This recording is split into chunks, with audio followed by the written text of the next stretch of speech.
Okay, again on the whole subject of prenups. Mm-hmm.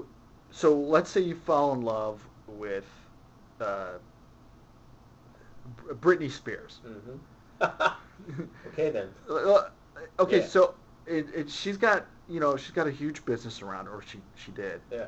But you fall in love with her head over heels. You're Mm-hmm. both just madly in love. Yet her business manager Mm-hmm. is advising her to sign a prenup, Mm-hmm. um, and asking you to sign a prenup. What do you do then? I could conceive of a scenario where I would sign one. I guess so. If somebody I really see, it's tough. My first reaction was, yeah, I would sign one, but I would never ask anybody to sign one for me. But when I said it, what was coming to me was, you know what? Maybe I wouldn't.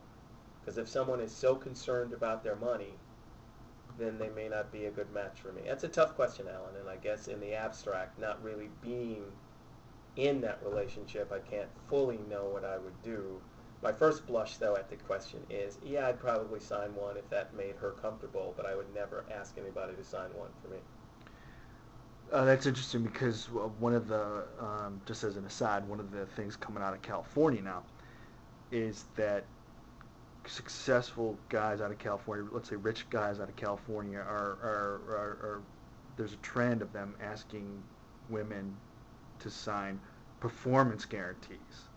Performance guarantees. Performance guarantees. The amount of sex per week. Get out. Seriously. In Um, the context of a marriage? yeah, and a prenup.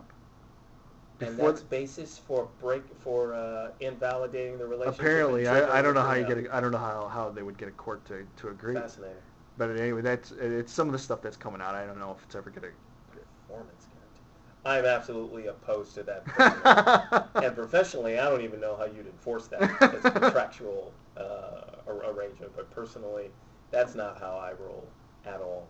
Um, what I think happens when people, and it goes back to the question I said before about men leading with their money, women leading with sex or what have you. A lot of the nth degree of that is the money taking primacy over the quality of the relationships. Relationships are tough, they are challenging, they require the absolute best that we have. And one of the things that is true about our generation is we don't know how to commit anymore to anything. We change a channel at a whim. We change everything at a whim. And I think it's seeped into our relationships.